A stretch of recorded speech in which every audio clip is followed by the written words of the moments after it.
శ్రీకాళహస్తిలో ఆ గుడి. కాళహస్తిలో అయితే చాలా గుళ్ళు ఉన్నాయి. అది కృష్ణుడి గుడి. ఆ స్వామికి పొద్దున్నే ఆ గుడికి దర్శనానికి వెళ్ళాము మేము. అంటే ఆ గుడి టెంపుల్ ఎదురుగానే ఆ స్వామి గుడి, కృష్ణుడి గుడి. ఆ గుడిలో అప్పుడు పూజారి అప్పుడే వచ్చినాడు.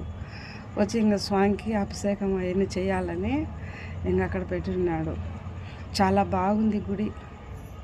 అన్ని దేవుళ్ళు, ఆయన రథము అన్నీ, చిన్న గుడి అయినా కానీ చాలా సూపర్గా ఉంది ఆ గుడి, కృష్ణుడి గుడి. ఆ మహానుభావుడికి ఇంకా చాలా గుళ్ళు ఉన్నాయని చెప్పారు, కానీ మేమే చూడలేక మిస్ అయిపోయినాము. మాకు ఇంకా అన్ని గుళ్ళు తిరగాలంటే మాకు టైం లేదు. అందుకని ఇంకా అక్కడ ఉండే స్వామివారిని దర్శనం చేసుకొని ఇంకా మా సేవకు డ్యూటీ అవుతుందని బిన్న వెళ్ళిపోయినాం. ఆ స్వామి చూడు ఎంత బాగుండదు. ఆ గుడిలో చిన్న గుడి అయినా కానీ చాలా బాగుంది ఆ స్వామిని. అది ఇన్ని గుళ్ళు తిరుగుతూ ఉంటా కదా నేను.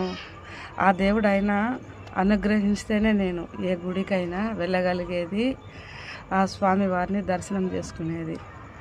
ఆయన అనుగ్రహించకంటే ఏ గుళ్ళకైనా ఎలా వెళ్ళగలుగుతానైనా వెళ్ళలేను. అది నాది. ఆ స్వామి ఆ రోజు పొద్దున్నే కరుణించినాడు కాబట్టి ఆ స్వామి వారి దర్శనం నాకు పొద్దున్నే లభించింది. స్వామి అనుకున్నాం. నేను వేరే అక్క ఇద్దరం వెళ్ళినాం. మా ఫ్రెండ్ కూడా వచ్చింది ఆ రోజు పొద్దున్నే, కానీ మా ఫ్రెండ్ పక్కన ఉండింది. ఇంక నేను వెళ్ళి దర్శనం చేసుకొని బిన ఇంకా వాళ్ళతో కూడా కలిసి వెళ్ళిపోయినా.